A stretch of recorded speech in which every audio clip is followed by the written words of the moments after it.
welcome to the Fandom Show, the podcast where we learn about fantastic fandoms by talking to our favorites about their favorites. I'm Kaya Green. I'm Stephanie Mallet. And today we are talking about the flappiest, most feathered little friends of the sky. We are talking about birds.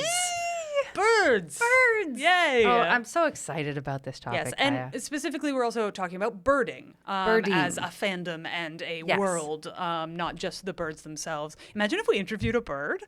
Kaya, don't say things that we can't do because I want it.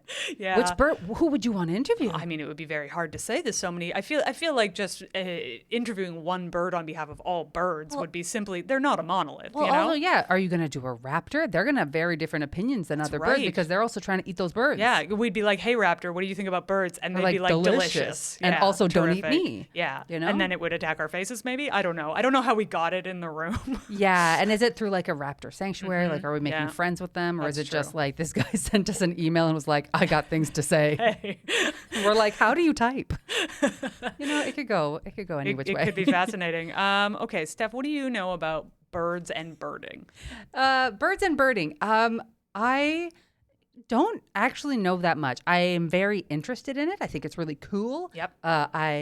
Earlier in the summer, late spring, downloaded Merlin ID, which is a really cool app that listens to bird songs and tells you what birds they probably are. Yep. Which has fueled a really exciting few months for me where everywhere I am, if I hear a bird song, I'm like, I need to know. It's true. And I'm learning like how to identify maybe 5 of them. Yeah. Five yeah. of them is where it's at right now because they have fairly distinct calls. Sorry, microphone.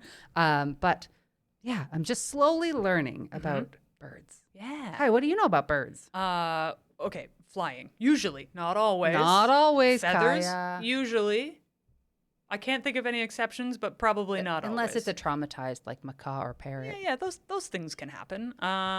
Birding can happen anywhere. There's Yeah. birds everywhere. Yeah. And there's lots of exciting ones to see, some more rare than others. This is it. That's all. Great. I don't know a lot about it, but I also find it very interesting. I feel like it's kind of also supplemented our mushroom habit of trying to find mushrooms. Well, if you're looking for mushrooms, you're hearing bird song, so why not continue the scavenger hunt? Totally. Both on the ground and in the sky. Yeah, totally. And I realize now I should clarify. When I say mushroom habit, I don't mean consuming. I do mean looking for in the manner of bird watching Foraging. and similar. You could have said foraging. You chose mushroom habit. Yep. And that's gonna have ripples Yeah. in our relationship. But it will. Well, I can't wait to find out how that's true. But I feel like it has the same adventure of like searching and finding Yeah. and like that kind of like collection element that is otherwise only found in Pokemon. Truly. And I'm only on level 1. Of Pokemon? No, of birding. Of birding? Yeah, of just identifying by song. Now I have to find them with my eyes. Yeah, you do. If only we knew somebody who could tell us a little bit more about birding. Kaya. What? I have a surprise for you. Oh man, I hope that it's a good surprise. Oh, I think you're going to like it. Yep. Because Rob Cumming, our guest, has traveled the world for birds. No way. He's a trip leader with the Toronto Ornithological Club and has been involved in DEI initiatives with the Ontario Field Ornithologists. Outside of birding, he works in 2S LGBTQ plus community health, and when he's not out looking for birds, you can find him swimming or biking around the city or curled up at home with his maybe jealous of his birding hobby, Marty. Rob, thank you for coming. I'm so happy to be here. Thank Thanks you for for having being me. here. Excited to have you. We're both eager, new, almost birders. Love that. Not quite there, but we're learning. We've caught the bug. That's right. As- Or the as- bird. Yes. Okay, that makes more sense. We always start the podcast with the same question, which is going to be pretty funny in this case. Let's pretend someone listening to this has never heard of birds. And I recognize that is also a conspiracy, that birds are fake. Yes. Birds are not real. Birds are not They're not real. real, yeah. How would you explain birding? Let's go with birding. Okay. So birding. So we all know birds. Lovely little feathered, yes, animals, warm-blooded, mostly fly, all that kind of good stuff. Yes. Birding is the art, hobby, sport, whatever, of searching them out to see them, right? And to identify them and to discover them. There's also there's birding, there's bird watching, there's listing. Ooh. I know. There's kind of layers, levels. Sometimes you're all 3, sometimes you're just doing one of the 3. So bird watching is probably I'm just gonna grab my binoculars, go for a walk, see what's around. Kind of the most entry level. Okay. Yeah. Just be like, that's a bird. That's and a that's bird. a bird. And I'm watching them, and it's Okay. lovely, and I might record them, and Level 1. it's great. Yeah. Yeah. birding is like a little bit more intense. You're like, I got a plan. I want to go out. I know what I want to go search for. I know the time of year it is, what it's to be expected. You know, when you're kind of, it's a little bit more of an intensive intention to it. And then listing is like, I got to catch them all, right? That's the Pokemon, like the full evolution. Oh my God. Or it's like, I'm hunting down a specific bird or there's a rarity and I'm going to drive across the province to go see it. And that's listing. It's literally like building your list of birds. Whoa. Cool. Yeah. Cool. Like, I think I knew that it must get that intense at some point, but of course it has a subcategory. Oh, and yeah. That's amazing. Yeah, and it's listing in North America. In like the UK and Australia, they call it twitching. Incredible. Yeah. Love that. I would love an explanation as to how it reached that. I have no idea. It sounds very British. Yeah. I'm going to go twitching. Yeah, it sounds a little bit more like genteel or lovely or calm or something. I'm going to go for a know. twitch. Yeah. Yeah. Just That a does little sound twitch nicer and less druggy than it would otherwise. How did you get into birding and birds? Yeah. So I started birding when I was really, really young. I think I was like 5 or 6 years old. My dad was a birder. Cool. And we were on a family trip to California, and he brought his bird book with him so that he could, do some birding, whatever, in downtime. And then California's a big state, so it has these big, long drives, and I would sit in the back of the car that we rented, and I would just read the bird book. Oh, my God. And I would get so obsessed. Oh, my gosh. I was like, I want to see that. I want to see that. And they'd be like the pictures of the bird, the name, the description, and the little range map. And there was this one bird that I saw in the book called a black-necked stilt, which is like this super elegant shorebird, big long legs, like black and white, bold patterned plumage, big long beak. And I saw on the range map that they're in California, and I was like, I want to see one of those. And then we ended up seeing them, and it was like, that was it. You're my gosh. I was hooked. I was hooked. The rush. Yeah. It's what we call like your spark bird.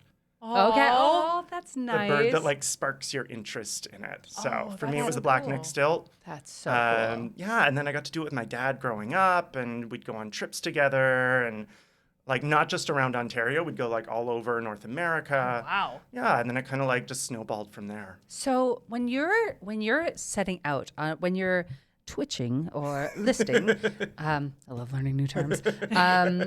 Do you like have a bird in mind or a place in mind, and you're trying to see what birds exist in that place? Like when you're planning, because you've traveled around the world for this love. When you're planning it, how do you plan where you're going and what birds to see? It's like a yes and to that question, because like sometimes it's I just want to go out and discover what's there. Yeah. And then sometimes it's like I really want to see. What was the last thing that like I really went searching for? Bicknell's thrush earlier this summer. I was like, I really want to see a Bicknell's thrush, and they live in like very specific locations, so we got to go right to where they are, and then you're searching for that particular bird. Oh my gosh. But mostly what I enjoy is just like going out and discovering what's there. That's so cool. Yeah. Do you have any like?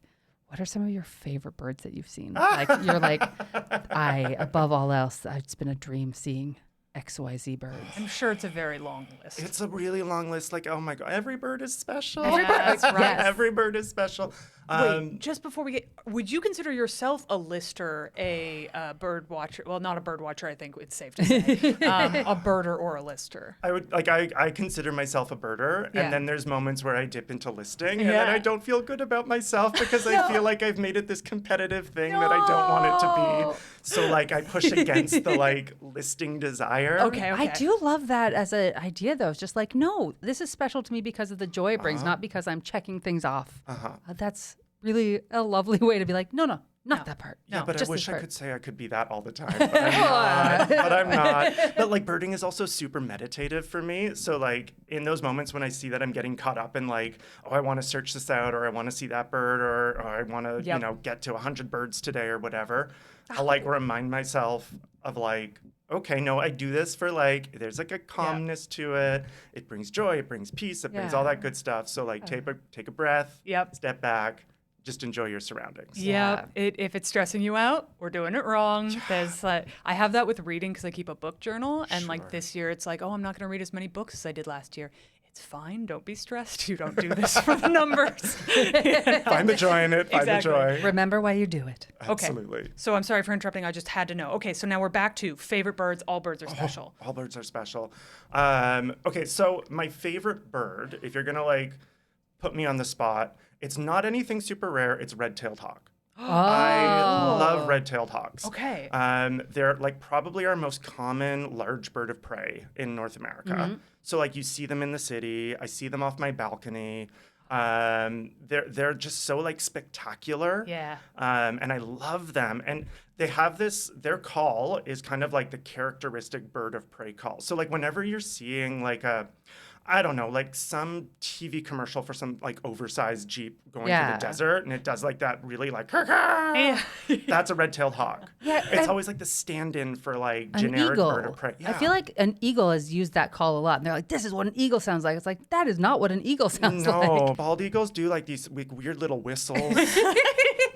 It's like that doesn't go, but okay. Yeah, but sure. Yeah. We all have dubs sometimes. You know? Yeah, exactly. Could that be what is more American than this is our national symbol, but it didn't sound cool enough, so we gave it a different call. Yeah, we have to dial it up. Yeah. Don't pay something attention. different. Don't look it up. Don't look it up. It's simply too accurate. It's very badass. I promise. Okay, so red-tailed hawk, and you can see them from your place. I can see them from my balcony. There's a pair that nests like somewhere in the general vicinity of where I live, and like a couple springs ago I was watching them mate one morning like on top of an apartment across the street from me, and I was like, am I supposed to be watching this? Yeah, like this is your private moment, but also fascinating. Also but like interesting. okay, I like watched them build nests. Like they're just so cool. That feels like it particularly fortunate given the location that of all people you would appreciate it being right there. I know, right? It was like they were doing it just for me. Oh, they fucked for you. Yeah, exactly. kind, They're like, considerate. Rob will love this. Yeah. Let's give him a show. He's been really on our side. He's been really championing us.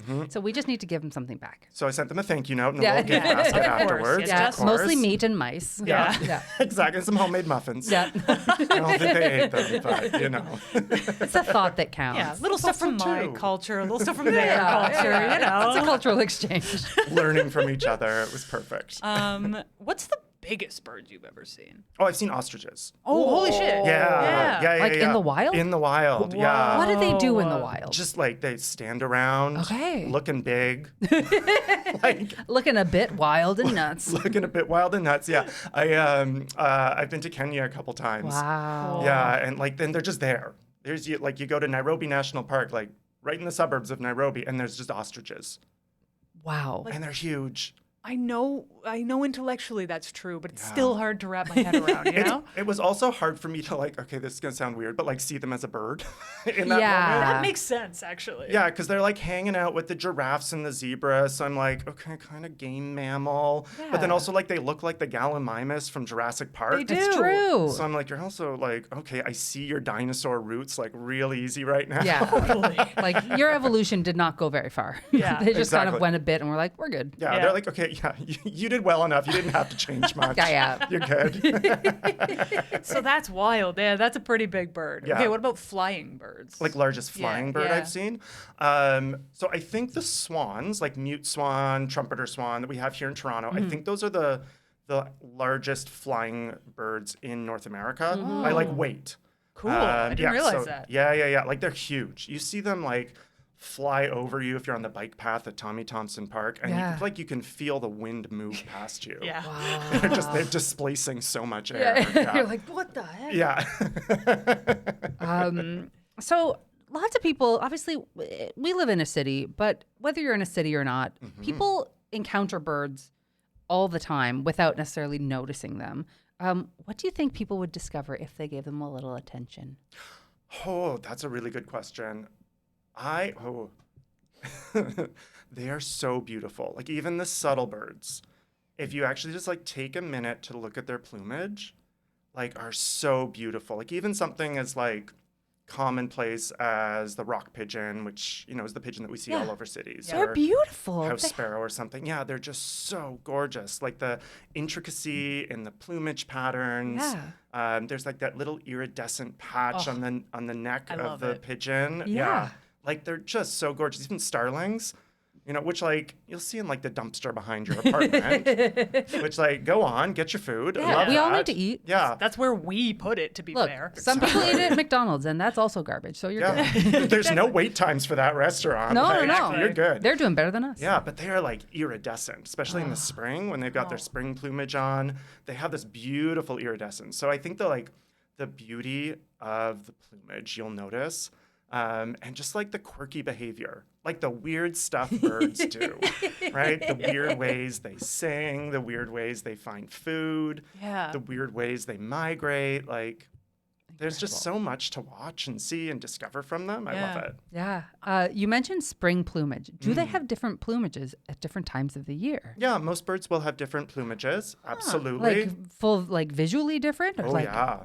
Yeah, not all species, but a lot of species will have like a spring plumage, so kind of like a breeding plumage, which are they're putting on their fancy dress, right? Because they got to go to the party, they got to find their mate, they got to get their territory, so they got to make sure that they look good and they have their best threads on, kind of thing. Yeah. And then in the fall, and then over the summer, those feathers will typically wear down or molt away.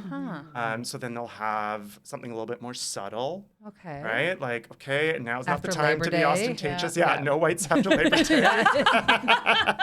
Just a little loungewear, you know. Yeah, something a little bit more subtle, cozy, Or like, okay, now I don't need to like be on a branch singing to like attract a mate. I can like spend my time hiding from predators. So Yeah. we're gonna get a little bit more cryptic. Yeah. Incredible. I love that. And speaking of different seasons, like some birds migrate, but not all, right? Yep, that's true. So how do birds live through the winter in like colder climates like Toronto? So a lot of it is like food dependency. Okay. Yeah. So if there's food available, like that'll keep their body temp up, Amazing.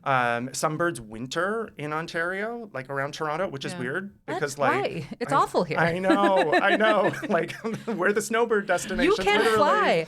Do it. Yeah. Leave. We all would. Yeah, but like a lot of ducks will winter on the Great Lakes. Like they breed up in the Arctic.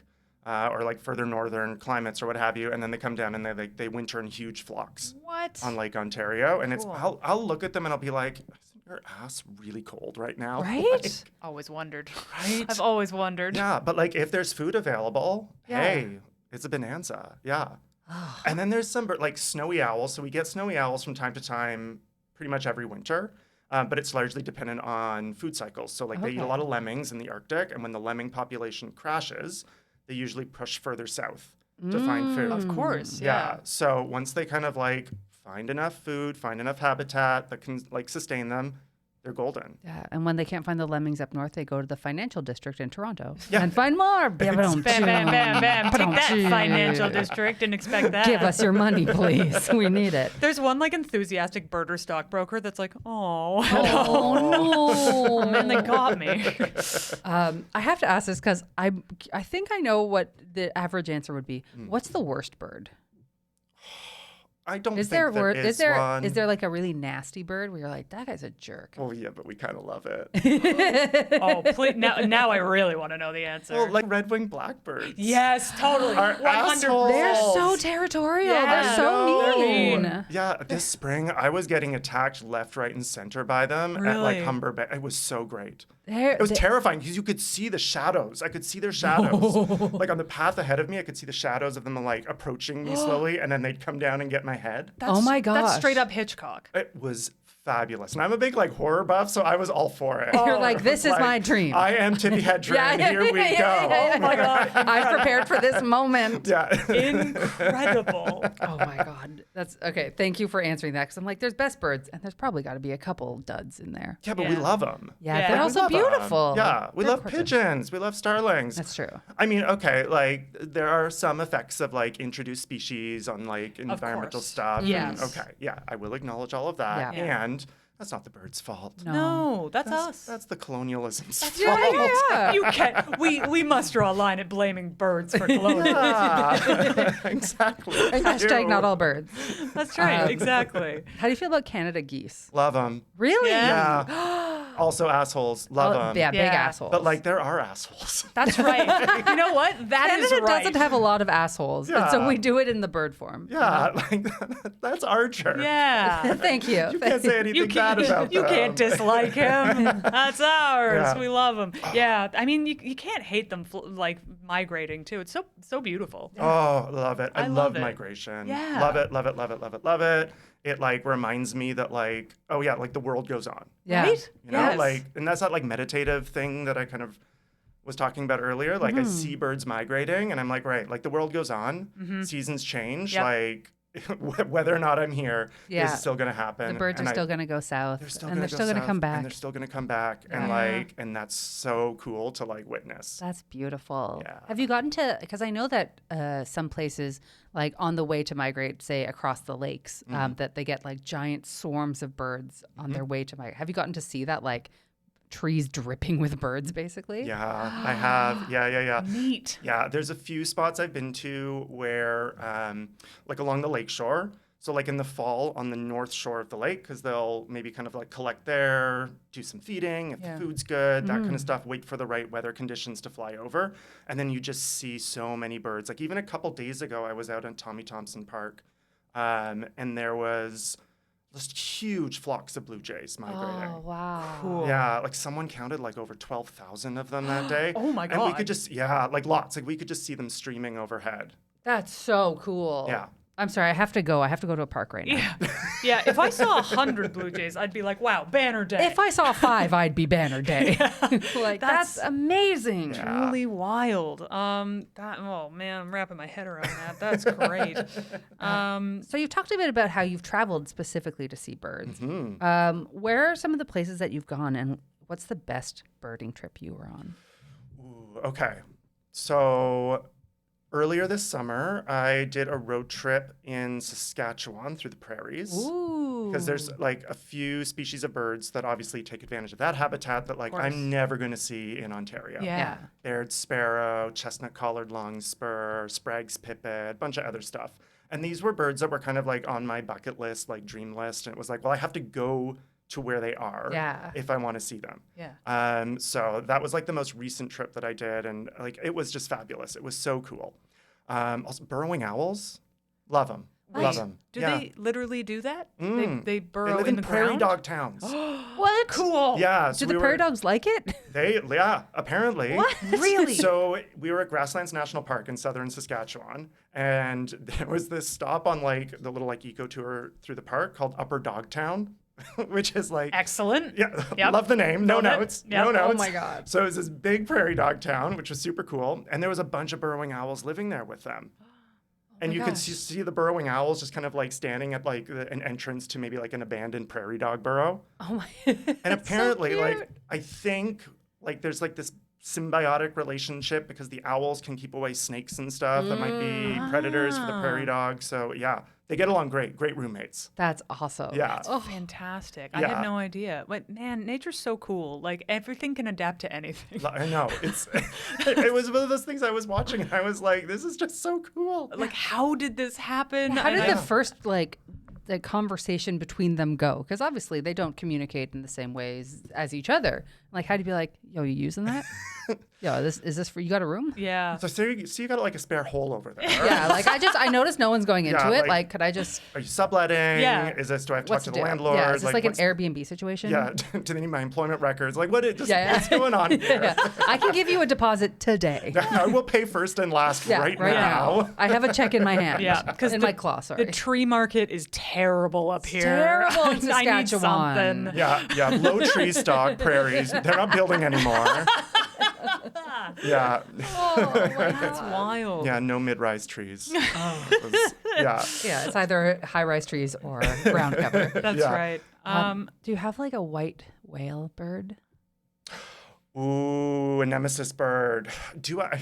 This sounds so conceited. I don't right now. Oh, that's Right great. now, because you've destroyed your. I've killed those birds. So for many, many years, my nemesis bird, my like white whale, so to speak, was a boreal chickadee. Ooh. Yeah, which is similar to our little like black-capped neighbors. Okay. That more people would be familiar with, but they live further north. Yeah. Obviously, boreals. They live in the boreal forest. Makes sense. They have more like brown on them than just kind of like black, white, and gray. Okay. And they're not as like bold and inquisitive, so they're a little bit harder to see. And they kind of nest as far south as Algonquin Park in Ontario, but there's not a lot of them there, and they're like kind of diminishing in numbers because of like global warming and changes in the ecosystem and those kinds of things. And every time I would go search for them, I wouldn't find them. Yeah. And this went on for like many years. And occasionally, like, you know, one or two would like pop up in Southern Ontario, like it just came down for food or whatever. Yeah. But I never went to like look for those ones that were showing up at someone's feeder. It was like, I want to see a boreal chickadee in the place where they're supposed to be. Yeah. And then a couple years ago, we did a road trip in Northern Ontario, like north of Cochrane, so kind of like way up north. Ended up seeing a bunch there, and it was like the most relief I've ever had in my I feel like life. I'd cry. I think I did. Yeah. Oh, Yeah. of course. After years. Years of searching. Years of searching to no avail. Oh, Yeah. That's so That's- exciting. I'm happy for you. Thank you. That's Thank huge. you. So am I. That's huge. Do you ever get a chance to take pictures? Like, do you ever focus on that, or do you just try and stay in the moment with? I with the mostly, bird? I don't do the photography. Yeah. A lot of birders do. Yeah. Like a lot of people got into birding through photography. Oh, okay. That That makes makes sense. Yeah. It Good was just- subject. Yeah, totally. Yeah. Never my thing though, but like I love the idea of being able to capture them on film and being able to look at other people's records on eBird and stuff and to look at the photos is awesome. Yeah. Occasionally I'll try and like take photos with my iPhone and do what we call digiscoping, where like you place your phone on the like lens of of the the scope, binoculars? binoculars or scope, and Yeah. then kind of like zoom in with your phone. Oh. Never turns out great. That makes sense. But those are my crappy photos, Yeah. so I love There, them. and you saw those birds. And I saw those That's birds. right. It's Yeah. like a crappy photo of a great moment. So it's still like it's more a memento than it is the photo itself. Yeah, exactly. Yeah, that makes a lot of sense. Okay, so when you are actually out there in the field, what are some are there some techniques or things that you do to locate the birds? Because I imagine, do you just walk through the forest and hope for the best, or are you sort of like setting up a little blind and hanging out? It depends what kind of birding you're doing. Yeah. Typically, like if I'm just going out to explore, like you want to look at the weather conditions, right? Like depending on the time of year and what kind of weather is happening, you can kind of get a sense of what you should expect on any given day.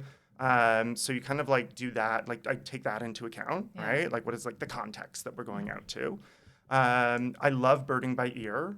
Ooh, okay, yeah. Yeah. You were talking about Merlin at the beginning, and you're like, I'm starting to like get the songs down. Like, love it. I love birding by ear. Oh, it's so much fun. And then you try and like locate the bird afterwards, and you're not always successful, obviously, because you'll hear a lot more than you'll end up seeing. Of course, yeah. and they're small sometimes. And they're small, teeny tiny They're little hiding guys. behind little Littles. leaves. They are. This is facts.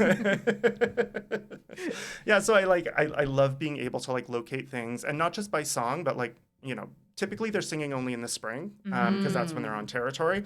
But like throughout the rest of the year, they have other kinds of vocalizations, right? Like alarm calls, flight calls, all sorts of different vocalizations. So yeah, that's kind of like an area that I've been really focusing my learning on, is like getting the different chips down that you might hear. Yeah. And it's like, okay, so I've got the song sparrow chip down. So now I heard a different kind of sparrow chip. So I know it's going to be something different. And those are like those short little calls that they do to each other. Is that the chip? Yeah, Okay. exactly. Usually some kind of communication, like alarm, or there's a predator around, or something like that. There's a guy just watching me. There's a creepy guy with There's binoculars. a guy watching us. Yeah, just stand Watch really out. still. Give him the chip call of the song sparrow to throw him off. Yeah. Like, please do that. I am always curious when birds are doing sort of calls to each other, like the type of stuff that they're talking about. Because it's like, oh, there's a predator. But if it's just you're standing there, like, are they talking about you? Probably. Probably. Yeah. They have to be, right? Yeah. Of course. No way It's they like- don't notice you. That's what my anxiety tells me. I know, I was just going to say, that makes me so anxious that, like, I'm being judged by a bird right now. And I just Yeah. want to enjoy them and spend time with them. Oh my God. Or they're like people watching. What Whoa. Right? Oh, I like that. We're going to flip the script here. That's They fun. have their own clubs. Probably. They get together and talk about what the humans are doing. Yeah. Oh. Yeah. Because they're smart. I want Birds to know are what smart. their name for me is. Oh. Like That's incredible. in Yeah. their vocalization or like, yeah, what would they would Well, like- probably have names for? Like bald-headed two-leg. For me. Part of the two-leg family. Part of the two-leg Yeah. family Yeah. of bipeds. Yeah. Oh, there's old green glass. Because like they would probably think of all of us as just like ground things. yeah. 4 legs, 2 legs. There's different ground Yeah, things, yeah. but Exactly. More hair, less hair. that's right. Exactly. We identify them by like their plumage and Yeah. like any markings on their wings, They probably. strictly sort us by hair types. Like us and a wolf are only different because of fur. I love That's it. very funny. I love it. And I our like that. plumage patterns are like the different jackets we wear at any given time of Yes. year. Yes, they're like love they that. change their plumage so much. It's hard to keep track. Yeah. Honestly, what is going on with these humans? Okay. Yeah. So when you're identifying a bird, like, are there checklists of things that you're looking for, or is it just like, what are you seeking when you're looking to identify a bird? So like the first thing I'd be seeking is like the identification of the species. Okay. Yeah. Right? Like what species am I looking at? And like building a list based off that. Yeah. You can also look at like different like age molts, right? Like Ooh. I'm What not does that mean? Okay, so I'm not super into it, but a lot of people are really into gull watching, Like which seagulls. I respect. Gulls. Gulls. Yeah. Okay. Yeah. Okay. Cool. Seagulls is kind of like a generic term. Right. Yeah, the bird family are gulls, and Okay. there's maybe 25 different species in the world or Okay. something Okay. like that. And they often have different age, like their plumages are tied to like the cycle of the year that they're in. Interesting. And bigger gull species might have like 3 or 4 years, 3 or 4 cycles of plumage Okay, variation, and smaller neat. gulls might have like 1 or 2. Yeah. So people will like want to identify the species, but then maybe also want to identify what cycle plumage it is. Like, so how old is it basically? Neat. Yeah, Cool. yeah. So many layers. So many layers. You can look at like hybrids. Again, gulls are like a lot of hybrids with gulls. So like people might want to like figure out as something like a hybrid of 2 species. Ooh, interesting. Yeah. Does that happen with a lot of different species of birds where they're just like, you know what? Let's just mix it up. Let's fuck. Let's fuck. Let's see what you and me. Let's get together. Let's see what comes out that egg. Yeah, You know? it's a whole adventure. There are some like, so gulls hybridize a lot. I've seen a bunch of weird hybrids of ducks. Interesting. Okay. Yeah. There's 2 warbler species that like are kind of found where we live. Blue-winged warbler and golden-winged warbler, Yeah. and they hybridize a ton. So much that I'm kind of like, well, are you different species? Yeah. Are you just the same? You're Like, just the same species with Yeah. like different makeup on, and yeah. then, Different colored eyes. Yeah. Like it's still humans, but you got different colored Yeah. eyes. Different winter jackets. Yeah. yeah. they even like share vocalizations sometimes. and- Really? yeah. Interesting. Yeah. I mean, they are 2 different species. I'm pretty sure. TBD. Yeah. TBD. But I saw something recently in the last couple of weeks of like a blue jay and another bird mated Oh, to come up cool. with like a very like a gothic looking blue jay, which Yeah. Saw that. blue jays are part of the corvid family, so they're aligned with are. like crows and ravens, but they're like the sassy outgoing one where their parents are just like, oh, let's just be quiet, and they're like, nah, bitch. Yeah. me. They're the theater kid. They're the in theater kid in their in- family. Okay, Yeah. The corvids. Yeah. Okay, love corvids. Corvids are so Love cool. corvids. Huge corvid Have you ever fans. made a corvid friend? Oh God, no, they're way too smart for me. They do not want to be my friend. But you can like bribe them apparently. Like you can just leave them gifts and they'll be like, we're cool. Yeah, but like mostly, I think they're manipulating you. Yeah. Oh. And you know Corvids what? are so I'd let smart. them. I'd I'm let in them. for it. though. Honestly, yeah, we love them. So we got like our crows, our ravens, Yep. bunch of different jay species, magpies, nutcrackers. Those are all in our like corvid family, like super smart. Yep. They make tools. Oh my gosh. Wild. They're Yeah. Truly so wild. Yeah, like they fashion hooks out of wire to get food out of like narrow holes. I love it. so smart. Right, like smarter than people. Yeah. Yeah. Many. Honestly, than many people. Yes. It's Yeah. true. Yeah, as soon as they get opposable thumbs, we're done for. Right? Like, we're Like- goners. And you know what? Nice to them. I hate to say it, but I welcome our bird overlords. Truly. Honestly. Take a shot honestly, at it. Yeah. Ravens have been documented just having fun, Aww. which is like terrifyingly cute. Yeah. That's so. And crows are the smaller versions of the. Yeah, ravens are a bit the bigger than crows. Yeah. Sick. And they're big. They're big, Yeah. big birds. Yeah, I can see why one would write a long poem about that. Because you see them and you're like, oh yeah, I think I know how big a raven is. And then you see one and you're like, oh no, wait. If that was in my house, I'd be mad. I'd be freaked out. And they got this like deep caw that's like, it's just ominous. Yeah. It's so cool. Yeah, it's great. Yeah, and they're like nesting in Toronto now. Really? Yeah. Ravens are? Yeah, ravens. Wow. Yeah. When I was younger, we didn't have them here. No, I feel like like crows were more like commonplace around this sort of area. They are, and crows are still more common, but ravens have been pushing south. Interesting. Yeah, so we've got a few nesting in the city. Again, I had one like off my balcony. What? Fascinating. Maybe they're drawn to our general melancholy. They're like, yo, this city's sad.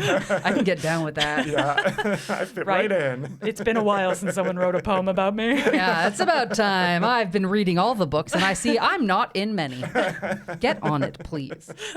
So you're part of the Ontario Field Ornithologists and the Toronto Ornithological Club. What are birding spaces like? Yeah. Like, what is the community like? Yeah, what are birders like? We're so weird. Oh, yeah. That's the best. Yeah, we're so nerdy. So like sometimes if like the birding is slow, I'll just have a fun time like seeing what birders are out, right? And like the personalities. Yeah. You know, it's such a weird, quirky community. It's definitely grown a lot in the last few years. Yeah. I think when like with COVID, a lot more people got into birding. So it kind of like so much out in nature. So much out in nature. I can't be home anymore. Yeah, which like it opened it up. It brought a lot of like new folks into the community, which was like super exciting to see. Yeah. That's sick. When I started birding, again, I was like super, super young. Like I was the only child in those spaces. Really? Yeah. Yeah. There was like a few of us young birders, but it was not cool. It was that thing that like I didn't want any of my friends at school to know about. Like, what are you doing this weekend? Skateboarding. Yeah. I don't know. Not hanging out with retired teachers. Don't worry about it. So it was I don't like like birds. You like birds. Yeah. I'm not hanging out with Miss Givens. It's fine. I don't know what a raven is. It's a blackbird, right? Whatever. It doesn't matter. So yeah, like when I was like first starting to bird, like the community felt a little bit like more closed, right? It wasn't as open. It wasn't like not as many young people were in it. It was definitely something more that like people who are retired or had more free time or disposable incomes that like seemed that they could get into. Yeah. But like as I've gone on in the years, I've kind of seen it like open up and expand. There's still some spaces that kind of feel a little gatekeepy. Like, I mean, anything you do where there's like, you know, a lot of knowledge and a lot of experience and people are really into, you're going to have the folks that want to like hold on to how that knowledge is shared, right? Totally. Or like who holds on to that knowledge. Always. So there's definitely moments when the birding community or like facets of it can feel a little gatekeepy. And that pisses me off so much because like I go back to my experience of being a young birder that didn't feel like I could fully break into the community at the time or couldn't like share it with my friends. And like, I don't want anyone to have that experience, you know? Like I want everyone to be able to access it and feel like just because you might not know as much as the next person means that you're, you know, doesn't mean that you're somehow less than or not deserving of being a part of the community. Yeah. So like when I see those little gatekeeping moments happen or those little kind of like exclusionary things, it kind of like bristles my feathers, you know, and I want to make that change, right? I love introducing people to birding. I love, you know, when my friends are like, Rob, you keep talking about birding. And I'm like, I've like started to listen to it now. So like, can you take me out? I'm like, absolutely. Let's go out. That's like, incredible. Yeah. Like I love bringing new people into it and sharing what I know and like what I've learned. And I don't have an academic background in birds. So like mine's entirely like knowledge and experience I gained in the field. Oh, I'm making lots of mistakes and like learning from lots of other people and like being messy about it. And like, that's what I want for everyone. That's the best. Yeah. Yeah. And that's part of the exploration, right? Yeah, totally. Yeah, exactly. It's an event. We're birding. Like, let's not take it too seriously. Once again, if we're stressed out, we're doing this wrong. We're counting blue jays, people. This shouldn't be stressful. Do you have any tips for people who are new birders or interested in birding, and are like, whoa, share, let's hear some of this cool advice. Like, what are some top tips for new folks? Top tips for new folks. I would say, like, just go out. Yeah. Right? Like, go out to your local park and just start noticing what birds are around. Like, if you're a complete newbie to it, like, go out to a park and just start noticing the birds. Get to know the common birds. Like, get to know your cardinals and your blue jays and your red wing blackbirds and your this and your that, right? And then, because then you'll build confidence. And when you see something that's not a common bird, you go, oh, that's something different. Yeah. I want to take a closer look at it. Yeah. So I think, like, the key thing about birding is, like, just get in the field. Yeah. Right? Like, it's like that, magic school bus, Miss Frizzle, like, get messy, make mistakes, have fun, it's the way. Yeah. And then, like, it can snowball from there, right? Like, you can start kind of, like, learning about, okay, the different seasons. What can I expect at this time of year? Yeah. Right? Okay, so I'm going to, like, read up on that, maybe look at some old eBird lists. So eBird is, like, an online database, like, crowdsourced, essentially, where people upload their sightings and their bird lists from different locations, and it's all publicly accessible, which is great. That's amazing. Yeah, it's really, really cool. And you can go read up on, like, okay, what has been seen at, Tommy Thompson Park in September. Yeah. So I want to go look at that, and I go, oh, okay, these are the things I can maybe expect to see. I'll do some research about what those birds could look like, and then go out and just take a look. Make mistakes, like, be okay to, like, get it wrong. Yeah. Don't be afraid to ask questions. Most birders don't bite, right? Like, sounds like a couple do, but that's okay. When you're starting to go out, like, at what point are you like, you know what, now's my time to invest in binoculars? Or I don't know if there's other bird watching or birding gear that you would want to bring, but, like, kind of what is the point where you're like, I'm going to go buy a thing and then I'm going to join a society for birds? Yeah. Where does that evolution happen? I think, like, the first time you go out and you see a bird up in a tree and you're just like, I can't do this on my own. My eyes do not go that far. Yeah. I wish I could tell what that bird is. Yes. Is like the moment when it clicks, it's like, oh, okay, binoculars. I'm already looking at them, yes. Yeah. Like, I'm already looking and I think as soon as you see a bird that's, like, just a little out of your field of view. Yeah. Okay. Yep. Yeah. And then at what point do people, like, join into the different societies, and, like, how do they engage with these like, wow, clubs? There you go. There we go. You got there. Secret societies. Sorry, bird brain. They'll often have, like, a series of field trips, right? And they could be day trips, it could be overnight trips. Every area, every city is going to have its local bird clubs. Cool. And they're going to have bird walks, spring bird walk. They're going to have, like, a fall hawk migration day. Cool. They're going to have a winter birding day, whatever, right? Yeah. So look them up, see what they're offering, and just join up. There's a ton of, like, great birding clubs, birding groups that put on regular walks. Some are going to be more geared to beginners as well. Okay. I think that's a great entry point because you're going to be with a group of birders. Could be 5, could be up to 20. You're going to be with, like, a trip leader or 2. And it's kind of like a nice, gentle way to get into the community. That's neat. Cool. Yeah. That's neat. And you get that extra knowledge firsthand rather than in a book, which can be, like, really nice. Yeah, absolutely. Again, field time, Yeah. And there's some, like, great groups doing really cool work. So Feminist Bird Club, which has chapters, like, in a lot of different cities, they were founded to, like, really give a space for women, queer folks, BIPOC folks, like, folks who, like, for very real reasons might not feel that birding is the most accessible community. Yeah, totally. To, like, prioritize those communities and, like, put on events and walks and trips and that kind of stuff to really bring in those that, like, might not feel like they are able to access for whatever reason. Yeah. So, like, look into, like, what your local groups are doing, what they stand for, and, like, you're gonna find something that you connect with. Yeah. Yeah. There's enough birders out there that there are sub-birder communities, and there's going to be a group that's right for you. Absolutely. Very Absolutely. cool. Yeah. Yeah. Do you have any other, like, resource type things, like learning about birds? Should people be just going out and getting some field guides, or are there, like, certain things that you use as a resource? Yeah, you said there was a bird book that your dad had. What's the bird book? The bird book. My dad at the time had the National Geographic Birds of North America, which was kind of like the main one back in the like 80s and 90s. Yeah. The key one that we use in North America today is the Sibley Guide. Okay. Comes on an app. I have it on my phone. It's great. Amazing. Of course. Yeah. Even when I'm just bored, I'm like, okay, let's go see where willets are living right now. That's great. I love that. So yeah, like get a good field guide, bird book. Again, they're going to be like geographically specific. Yeah. But most areas of the world are going to be covered with some kind of field guide. Okay. So get one of those. eBird's a great resource. You mentioned Merlin at the beginning. Merlin's a cool resource too. Can really help with like identifying bird songs and calls. And then like all of that together is like a great place to start with research. Yeah. Very cool. That's awesome. How many bird apps do you have on your phone? How many bird apps? So I got Sibley's. I got eBird. I have Merlin. I don't use it a lot. You're probably you above already, that now. Yeah. No, but sometimes I need it, but then I'm too proud to use it.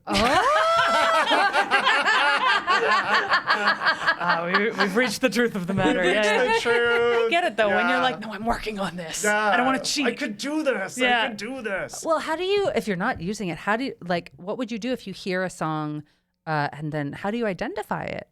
If it's like, you don't know right off the top of your head. Just memorize these things? I'll actually try to like whistle it back to me to get it in my head.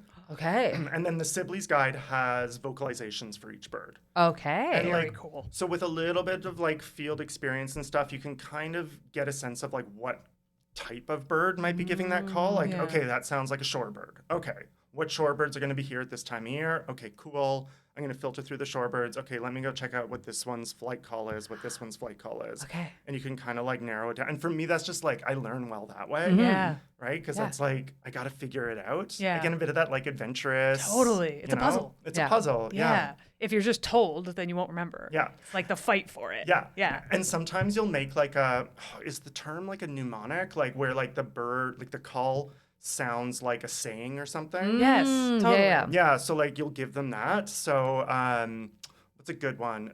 There's a warbler called black-throated green warbler. Okay. And it has two different vocalizations. And one of them to me sounds like trees, trees, murmuring trees. Fun. So like when you hear that, I go, I literally say that back in my head. So I like, for some birds, you can give them like a little mnemonic. That's Cool. smart. Yeah. Like chickadees. Chickadee. Well, Chickadee-dee-dee-dee. exactly. Yeah. And then there's a bunch of birds that like their name is just their They're sound. Pokemon. Yeah, exactly. Keep referencing Cardinal. Pokemon. Cardinal. Honestly, just shouting cardinal is excellent. But to be fair, like that might be just what they're saying. I know. They could might just be. be like, Yeah. I'm a cardinal. I'm a cardinal. Are you a Look at me." cardinal? And there's nothing I find more delightful than things just yelling their own name. That's great. That's great. It's too funny to me. Yeah. Okay, I got sidetracked. You said three bird apps already. Okay. So Oh, yes, that's right. So I've got those three. I have a Birds of Panama app because I did a birding trip to Panama a couple years ago. Yeah. And then I keep it on just because I'm like, I want to go back there. They're like, well, if I have the app, then I have to go back. Yeah, Because I have to use this exactly. app. It's taking up space. Yep. Yep. So I have those for. I think those are the only ones I have now. I've had like other field guide apps on there, like when I've traveled to different regions. Like I had right. one of like Birds of North Africa when I did a trip to Morocco. So I'll put the app on to make sure I have it on my phone. It's just easier than like carrying a book everywhere. Yeah. Yeah. So those are the bird apps that I have currently, and like half like my notes are about birds on my notes app. That's I incredible. love that. I love that so much. Of all the places you've traveled to see birds, where has, in your opinion, because all birds are great, where has the coolest birds? Ooh, That's a good question. That is a really good question. Do you want it to be New Zealand? I mean, yes, but I also haven't been to New Zealand. you what? I haven't been to New Zealand, so I can't say the quality of the birds. Although I did watch the David Attenborough video of the Kia, the groundless, Oh, yeah. flightless parrot, Yeah. like They're mating so with his head. funny. Yeah. Well, there was a whole for a while it was a meme of like their little gifs of this bird just Yeah. doing his head in a little bob. Uh-huh. And they're like little party birds. They're just Yeah. like here to be buds. Yep. But New Zealand has a wild bird. I didn't like birds for a long time. And I was like, birds suck. They're mean. They're nasty. Fuck birds. And then I went to New Zealand and I came back and I'm like, I'm changed. Yeah. I love birds now. I'm Yeah. obsessed with them all. Do you That's know why I what bring it it is? It's up. islands. Islands got cool birds. They got They cool got birds. weird lines of evolution. Yeah. And there were right? no natural predators for them until colonialization, and There they we brought go. cats there, and then the Cats and cats rats. start, and then they also brought cars, and then birds are like, I don't know what this is. And deal then they with this. there's so much bird roadkill, which is shocking to me because you can fly. Although a lot of birds in island nation, like New Zealand, a little like the smaller islands in the South Pacific, like they're flightless. Oh. Because they evolved without predators. Yeah, so why would they need to get off the ground? I can just be lazy. Yeah. I can Understandable. just stay on my couch. Completely. I haven't figured out how to fly yet. Yeah. Like, I can't hold it against Exactly. Yeah. Evolution's not going to make you work hard. That's true. It's going to That's make you true. work smarter. And New Zealand has only had cars for a small period of time compared to how long right. birds have been around. So they're probably like, what Exactly. the hell is this? Yeah. Absolutely. Oh my gosh. But I would say, because you'd ask me like where Yeah, are the yes. most Where's the exciting coolest birds. birds? Oh, so I don't know why, but I love like desert birding.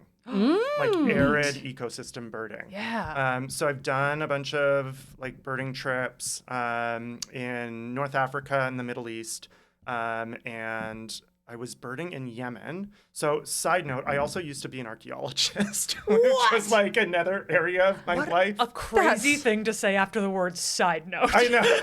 That's so you didn't even put that in your bio. Nothing. Some Indiana Jones shit that just happened. Side Just note. a little bit. And I was doing some field work with the ROM, like Royal Ontario Museum, in Casual? Yeah, just name dropping, in Yemen. And so we would be there for like a couple months at a time doing field work. And whenever I'd get spare time, I'd go off birding by myself. And South Arabia has like such a rich and interesting and unique avifauna, like bird life, right? Yeah. Like, because it's like this weird combination of like African birds and Middle Eastern birds and like Eurasian migrants coming south. And so it's just got this really cool mix of stuff. And then a whole bunch of like South Arabian endemics, like birds that you don't find anywhere outside of like that part of the peninsula because it's got some really unique habitats. So it was just like, I know I'm probably not going to be back here. Like this is my chance to see like an Arabian grosbeak and see a Yemen sarin and all of these cool things. Cool. And I was like, I loved it. It was so cool. Yeah. That's sick. Yeah. That's souvenirs. And I didn't have a bird guide, so I was like just finding them by myself. Like I wasn't there on a trip. I wasn't there, with a local expert or anything. I was like doing it off the side of my like archaeology desk essentially. Wow. So it was like, sick. I gotta find this stuff by myself. Wow. Raw off-road birding. literally, oh my God. One of the coolest birding experiences I ever had. So we were going off-roading along the coast of the Red Sea to this old abandoned Abbasid port city, like early Islamic port city. Oh my God, incredible. I So know. cool. Like this is a whole side conversation. But we were going to do some survey work there. So we had to take this like Jeep and like go over the sand dunes to get to this like old silted up, port city from like 800 AD, which is like a whole adventure in of itself. Wow. So we're like bouncing over the dunes. I'm standing up, hanging onto the back of the Jeep because we didn't have enough spots to all sit down. Classic, yep. With like me and the like 75-year-old like dig director, this like old British man. And he's also standing And up he's next to you? also It's like standing riding up there. it? Yeah, Okay. riding it. Badass. Yeah, totally. And we're like bounding over the dunes, and we get to the coast of the Red Sea, and there's like no human settlement on the portion of the coast that we were on. Like it was like it seemed completely wild, and it was this big giant lagoon, and it was December, and so we get there, and it was just filled with wintering shorebirds. Like I have never seen so many birds in my life. I was like, oh, this is what like the coast looked like before we like built the crap out of them with cities and highways and everything. Yeah. Oh my God. It was just this like giant lagoon filled with like thousands of shorebirds, and it was incredible. Yeah, and there and flamingos and like all sorts of different heron species and pelicans and like all stuff that I'd never seen before in my life, and I just remember being in complete awe. And it was like That's powerful. yeah, it was really cool. It was really cool. Suffice to say, I didn't get any work done on like the archaeology stuff. You're like, fuck the ground. Look over there. Yeah, fuck this whole pottery. Like, I got to go look at the godwits. Like, goodbye. Yeah, the pottery's not going to fly away. That's all I'm saying. It's been here for like 800 years. It's not going anywhere. We're good. Yeah, if we still have it, we're always going to have it. Like, at this point. These birds might leave. Fuck this old pottery. I want that on a pillow. That's so funny. Is there anything about birds that you wish people knew? Oh, like everything. What do I wish people knew about birds? How many species there are. Yeah. Right? Just like the diversity of birds that we have. In like every part of the world, right? Like I think there's 11, 12,000 species. Oh my God. Wow. Like globally, which is wild. That's crazy. But like even in Toronto, like where we live in this city, like, you know, you could see, you know, 250 species in a year in the city. I think over 300 birds have been seen in Toronto over the years. Probably like 350 or something. A lot of those would be rarities, like things that don't breed here, you wouldn't expect to see on a regular basis. But you could like pretty easily see over 200 species just like in your own city. Like that's really cool. That's cool. amazing. You know, like yeah. there's and the diversity changes with the seasons. So like what you're going to see in the spring is going to be different from what you're going to see in the fall. It's going to be different from what you're going to see in the winter. And like, there's just so much to learn and see and experience. And I don't know.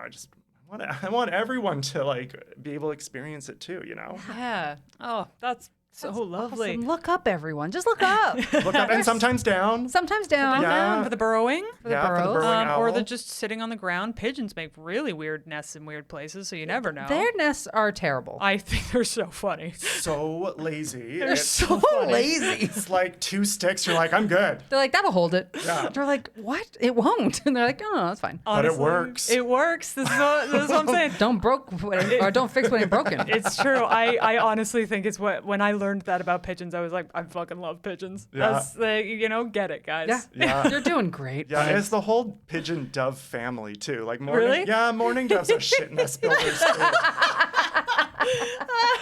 Yeah, maybe marginally better than like a pigeon on my balcony, Like but barely? like, yeah, That's the thing. They have other jobs that they do well. They're great at carrying letters. They're great at Yep. locating Yep. things. That's right. Let them have a flaw. Yeah, not everybody needs to be an industrialist. No, not everyone's a jack of all trades. That's right. don't have to be perfect. Exactly. No, you just Yeah. be you, little rock pigeons. Okay, speaking of local birds, we thought for our mini game we would go through a little bit of ID real quick Yeah. as a little lightning round. So we're going to name a bird that lives generally in this area, right, Steph? Yeah, they're almost all North American. I think they're all North American birds. Yes, they are. Great. And if you can give like a couple quick identifiers, they can be sounds, they can be adjectives, they can be anything you want. Yeah. They just can the be like easiest way to a dick. identify. That guy's a dick.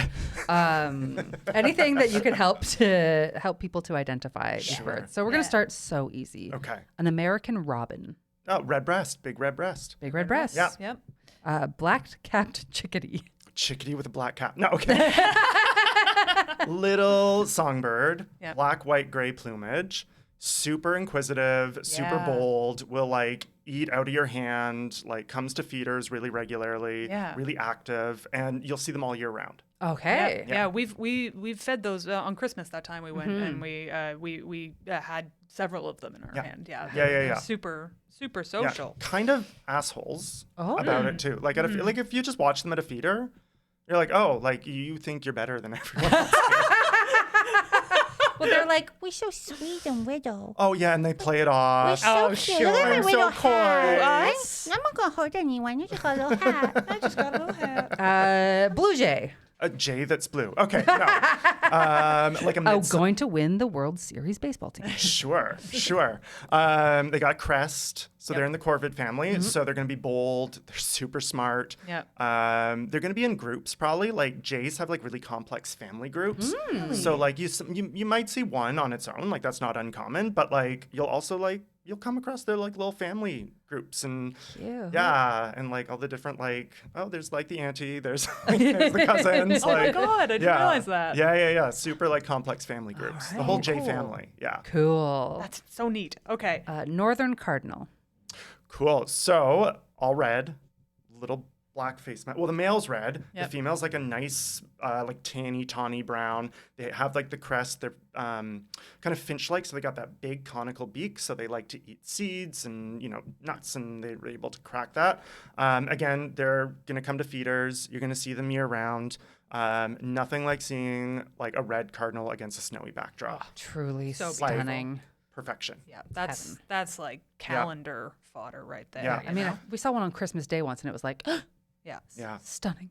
50 years ago would not have been in Toronto. Whoa. Yeah. Why? They were like native to the southeast in the United States. Oh. Yeah, and with the like advent of like gardens and bird feeders and ornamental plantings and stuff, they've like slowly been creeping their range north. That's very Wild. cool. Yeah. Yeah, We that's took your birds.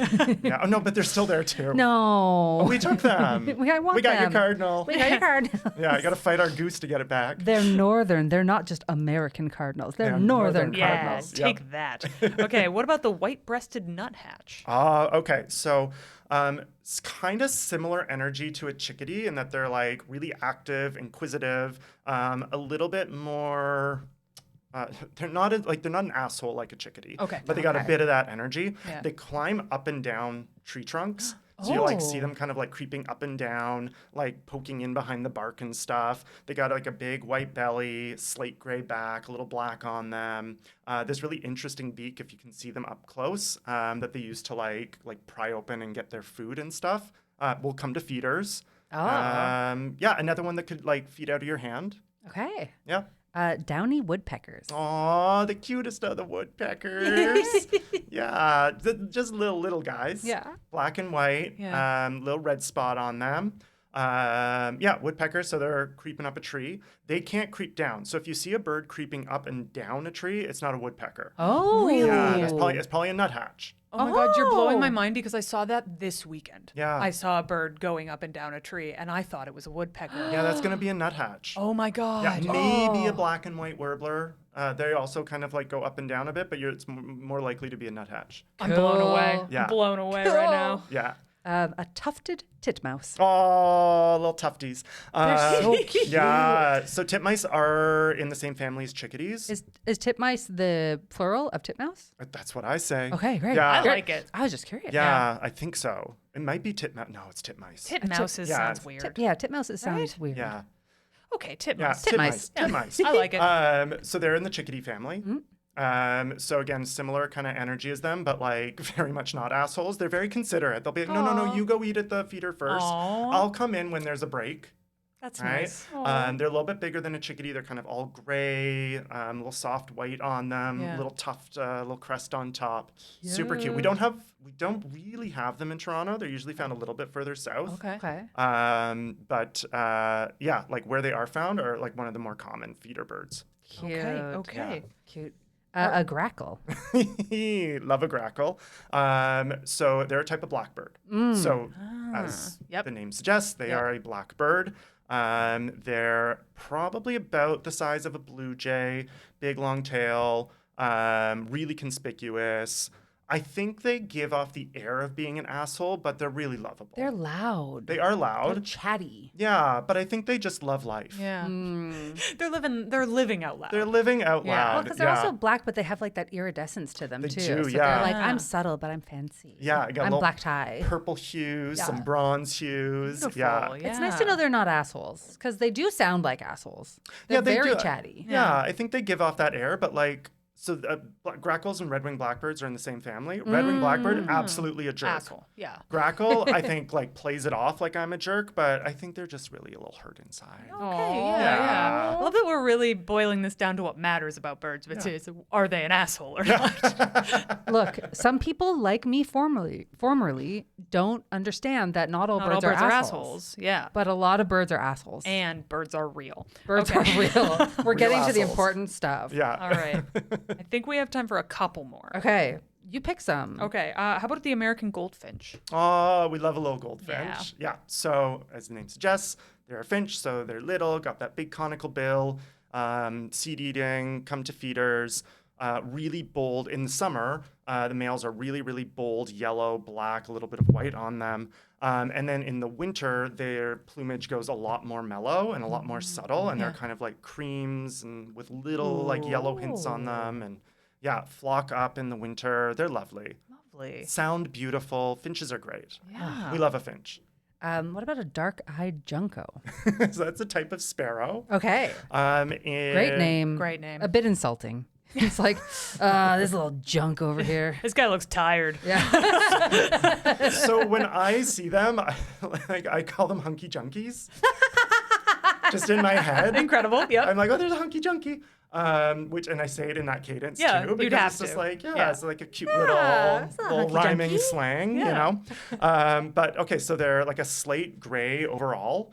They got a white belly. They got white outer tail feathers, cute little pink beak, and a dark eye. And then in Mexico, there's a species called the yellow-eyed junco. Oh. Yeah.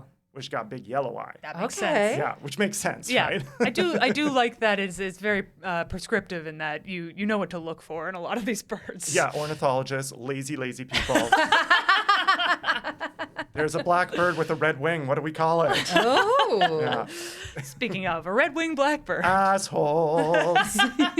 Love them. Love a red wing blackbird. Yeah. Okay, obviously a blackbird with big red wing patch, like on the shoulder, kind of like an epaulet. Yep. With like a yellow stripe underneath. That's the male bird. The female birds are a little bit smaller and much streakier. Okay. They're like not as conspicuously patterned. They're typically, we're going to see them from they're one of our earliest spring migrants. They often come back in February. Okay. So like in the birding world, February is spring, which makes it great to get to spring. That's fantastic. Yeah, exactly. And they usually come back in February and Okay. start setting up their territory in southern Ontario. And then in the fall, a little bit earlier than now, they get in these huge flocks to fly south. Scary. Like giant flocks. Oh. Yeah. Are they still, so when they're flying south and they're moving, are they still territorial? Or are they just like No, peace? they're peace. Peace everyone. Yeah, they're good. They're territorial when they've got their nests. Okay. Yeah. Okay. This last one is just a personal new favorite bird of mine, which is the gray catbird. Oh, I love a gray catbird. So they're in a family of birds called the mimids, so the same family as mockingbirds. Okay. So they have really complex songs that are kind of just like a whole bunch of like chirps and whistles and trills and like all sorts of like noises jumbled together. So they got a really cool call or song, and then they got a call that sounds like a cat meow. Yes. Which is the cat part. Yes. Yeah. Which we heard recently, and that's why I was like, what is this bird? What is this? Yeah. Totally. Probably about the size of a robin or a blue jay. They're kind of gray all over. They got a rufous bum, so like right under the tail. They got a nice rufous rump, and then a little black cap. Oh, Yeah, and they're kind of like, they nest in kind of like tangly, dense shrubbery and stuff. So kind of like you'll see them at eye level. Amazing. Okay, great. Amazing. Oh, what a good little guide. This is just your starter guide. There's so Just much a more out starter there. guide. Yeah. Yeah.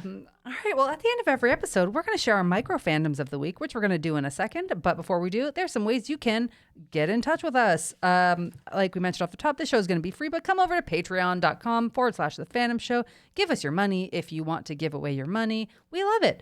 And you get stuff back, like episodes early and ad-free. You get our Nerds letter about each of the topics that we cover with a little deep dive into the worlds of our topics. And you also get our exclusive Patreon podcast. You can also find us on social media at Fandom Show Pod, or go to our website at thefandomshow.com. We also have some merch. If you want to snag any exclusive Fandom Show merch, you can do that. You can head to thefandomshow.dashery.com. Please also tell all of your nerdiest friends about us, or your regular friends. Or your bird friends. That's right. And if you can also get on your podcast provider of choice, whether that's Apple Podcasts or whatever else, do a little rate, review, subscribe. Maybe tell us about your favorite bird and please. whether or not they're an asshole. And then even a one-sentence review, one-word review, one asshole review helps us move up in the charts, and it means we can have more fans of fans and introduce more people to their new favorite fandom, which may or may not in this case be birding. You can also find us on the From Superheroes Discord, where you can meet other fans or hit us up directly. Bam. Now we're on to our micro fandoms of the week. Kaya, What you nerdin'? We just recently watched a show that came out on Netflix called Wayward. It's so good. And it's so good. It's so fun. It's created by Mae Martin and has a couple great Canadian talents on it as well. So if you want to support Including former Canadian, guest from our Golden Girls episode, Trisha Black. That's right. Has a part on there. Absolutely. Pretty good, fun part. Watch it. Yeah, go watch it. It's very entertaining. It's about a school for wayward kids and turns into a very fun, propulsive mystery. So I highly recommend checking that out. We really enjoyed it. Incredible. Steph, what is your fandom of the week? Okay, so I've always loved Sarah McLachlan. Yes, I think she's wonderful. that's true. Her voice, I joke that her voice is a mother because it's just so soothing and comforting and just like takes care of you when you're hearing it. Not Sarah McLachlan is your mother. No. Her It's voice specifically Her voice. is your mother. But we got to watch the Lilith Fair documentary recently called Building a Mystery. It's about the iconic all-female festival of musicians that took place in the early to late 90s, where everyone said, you can't sell a tour of a bunch of women. And Sarah McLachlan went, fuck you, and then did it. And it was incredible. And just, I didn't know enough about Sarah McLachlan. And now I feel like my respect for her and these incredible, powerful female artists is just so deepened, and I have so much more respect for her. And even to the point with the whole Jimmy Kimmel firing thing, she was supposed to play the opening of like the launch, opening. Disney had was a doing an premiere, event to premiere and she refused to play it. refused to play it. And then Jimmy Kimmel came back, and she was the musical guest. And I was like, you are a badass. Like anyways, I love Sarah McLachlan. Yeah, principled individual. Principled individuals. Watch the Lilith Fair documentary, Building a Mystery. In Canada, it's on CBC Gem, Go watch it. which is free. Yeah. In America, I'm sorry, I don't know. Don't know how to help you. I don't. But check it out anyway. You'll find ways on the high seas of the internet, I'm sure. That's right. Rob, what are you nerding out about right now? What are you into? What's exciting? Cool. So I'm a huge Buffy fan. Oh my And God. I know. A whole other episode. The first episode of the podcast I listened to was the first episode of the podcast, of course. Yes. And like I watched through the whole series like years and years and years ago. Yep. And one of the things that always bummed me out was like, I never get to experience these moments again for the first time. Relatable. But I've gotten really into watching Buffy reactors, like people watching Buffy for the first time. Oh, that's so fun. It's so fun. I love it. That sounds incredible. Yeah. There's a ton of different reactors I've watched. Jules reacts. She cries about everything, and I'm like, I'm there with you. I'm like, I feel with you, girl. Yeah. I feel you. Yeah, Darcy watching stuff like they're all on YouTube, and they'll often have a Patreon as well if you want to watch them react to the full episode, which is really cool. And right now I'm watching Maya and Gareth, which is a father introducing Buffy to his daughter. That's delightful. Yeah. God. And they're like in the middle of season 3 right now, so I'm like, oh shit's gonna get. There's so good shit in there. Yeah.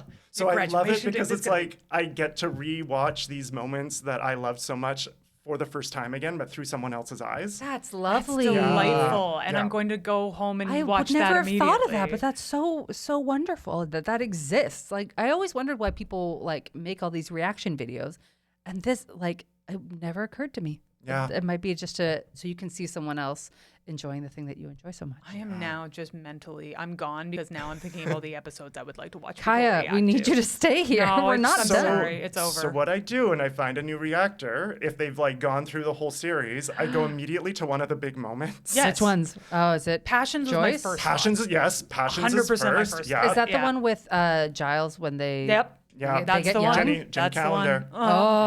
That one moment. Yeah, I go there. I go to like the very end of I Was Made to Love You, which feeds into the body. Of course. Yep. Or I go to The Gift. Yep. Or I go to like These Once are More all with Feeling. the big ones. Yeah, Yep. and there's a few others. But I go there and I'm like, okay, how are you reacting to this moment? Yes. And if you pass my litmus test, then I go back and watch the full thing. That is correct. Because frankly, if you don't react big enough to any of those, what's the point What's of the the rest point? of it? I'm not going to enjoy this. Yeah. I'm just going to be angry. 100%. And Yeah. then I want to go see you react to fucking like, I don't know, all Superstar, whatever. all Yeah, the rest exactly. of gingerbread. Great. exactly. Yeah, perfect. Oh, I can't wait to in future do follow-up episodes with you about both Buffy and archaeology, perhaps at the same time. Absolutely. Rob, thank you so much for being here. Anything you want to plug? Well, thank you so much for having me. What do I want to plug? There's a lot of really, I'm going to reiterate, there's a lot of really cool local birding groups, communities to get involved in. Find your local, right? Go out to some like local beginner hikes. Just like get out there, enjoy some field time. If you're in Toronto, go to Tommy Thompson Park. Okay. Right? Go to Toronto Islands, go to High Park, check out your like local hotspots on eBird, see what's, what people are seeing where, and like, and just go out and start enjoying birding. Yeah, you'll probably see me out there too. So. Absolutely. Yeah, can't wait. Yeah, go find out who's an asshole. There's only one way. Who's your local asshole bird? Yeah. You can find them. And learn to love them. Oh, well, thank you so much. And till next time, love the things you love and tell everyone about them. Cardinal! Bye. Bye.